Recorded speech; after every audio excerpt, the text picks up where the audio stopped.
Join us as we dive into the wild world of government auctions and take you behind the scenes to uncover the cool and unique ways bidders from across America are utilizing the items they've won on Municibid, like an ambulance repurposed into a work truck to a city bus converted into an RV, and so much more.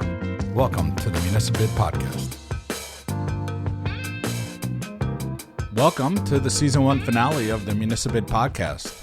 It's been an incredible 6 months and 25 episodes exploring the fascinating world of government surplus auctions. In Season 1, we've uncovered remarkable stories of innovation, community impact, and creative repurposing. So I thought we'd take a look back at some of the highlights from our guests this season. Some of the most beloved government items are police cars, ambulances, and fire trucks. And I thought we'd start off with Tony Powell, who shared what it was like to drive the 1969 brush truck he won on Municibid from the Burton Fire Department. The heavy-duty truck, and it's got the stick in it with the granny gear, so it is, you get going 55 mile an hour down the road, it's howling at you. It's loud because it's over rev. Probably not meant to go 55, but yeah, it's hard to drive the stick. I mean, drove it in town and stuff, and man, if you got to hold your foot on the clutch, you're going to get worn out. I know my wife never drove it. She probably couldn't push in the clutch. It's just a heavy-duty vehicle, but everything ran really good. Another fire truck story that was one of the most heartwarming episodes of the season was with Ken Johnson and his daughter Tatiana. They flew to Pennsylvania to pick up a fire truck that they won and drove it all the way home to Texas, which included turning on the lights and sirens each time they crossed the state line. Tatiana shared another favorite part of the trip, which was getting a tour of the fire station. We met this really nice older guy there, and he said that he would show us a tour around. So we met a lot of the people, and that day they were having little kids go there to check out the place. So they had fun little things up, and we also got t-shirts, which we're wearing. And very nice. And they had a piece of the Twin Towers, because a lot of fire people were there, and it was out in the front. And they had this one big stone brick of what was on it? Pictures and stuff. Oh yeah, it was part of the memorial for their 9/11 piece of the tower they had. And then you also got to sit in a fire truck that was 100 years old. That was pretty cool. That was on display in the front, and Mr. David let you crawl up in the driver's seat on that. Yeah, that it was looked cool. really old. But yeah, super accommodating. We had to return our rental car that we took from the airport, and I had talked with David ahead of time, and he had agreed to, help us return that. So, I don't know, just everything about that was very, generous and very accommodating, like the t-shirts, and, Tati got to sit in every fire truck that was in there, which I was jealous about. It was really cool. That was a super special and probably the most memorable part of the entire trip was our tour around the firehouse. So that was neat.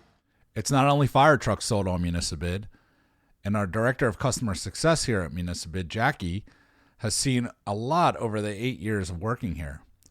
And she shared some of the wildest items that she's seen come up for auction. I have seen some pretty interesting things. Two of the things that come to mind right off the bat, actually three. One of them is Santa's throne. I thought that one was pretty funny when it was listed. It's basically when you go to see Santa at the mall or something for pictures. It was a big red throne for Santa Claus. We also at one point had a child-sized suit of armor. Whoa. Which I thought was really cool. That was years ago now, but it still sticks in my brain. And I think about 4 or 5 years ago, we had a 1970-something Volkswagen Beetlebug police car. And that was a pretty cool one, too. We also heard from townships about how they're navigating supply chain issues in order to keep their community projects, like road work, going. Troy Bartron gave us a behind-the-scenes look at how his township, Upper Mount Bethel, came to order a 2025 Mack truck and then sold it on Municipid. Since COVID, it's been so hard to get equipment, whether it be a truck or a loader, cabin chassis. So our board of supervisors, we have ordered 2 maybe 4 years ago, and we were still waiting for them. And in the meantime, with the price of materials and getting equipment still problematic, and our fleet is getting old, we decided to order more trucks, and we also hired more people. They're a very busy township, and we do a lot of road work, and our oldest trucks are 2007s, with over 100,000 miles on them, costing us a lot of money to keep them together. So we go ahead and order the trucks, and now Mack went on strike, so now we're even behind the 8 ball farther. We could not get cabin chassis. So with our order, and then the economy got better, people getting back to work since COVID, they were able to fill our order faster than we really wanted to receive it since then. And we also purchased other equipment that failed on us sooner than we thought. So with that being said, our only option was to sell one of the surplus trucks. So that way we would keep our equipment fund equal, for the rainy day fund type thing. Townships aren't the only ones who have struggled with supply chain issues. Businesses are getting creative with repurposing government surplus items in order to meet their needs. Gavin Lingo shared why a landscaping company could really use a fire truck. And then everybody says, why do you need a fire truck? And then we literally use the fire trucks. We've ordered everything from sod to trees to shrubs. We use them for washing down facilities. When we do some cleanup and maintenance on the other facilities when they ask us to come down and wash down an area. So we'll take those trucks in and wash them because they both have 750-gallon tanks, so we can use them for that. They've come in handy. Like it's worked out. We've done a bunch of birthday parties with them, and surprisingly, the 3-year-old and 5-year-olds love it, and so do their 40 and 50-year-old parents. They love it even more. Like it's really funny. So, in the military surplus world, Adam Hoke shared the #1 best-selling item at Coleman's Military Surplus. I would say probably our #1 best-selling item is what we call a Mickey Mouse boot. The military would have dubbed it an extreme cold temperature boot.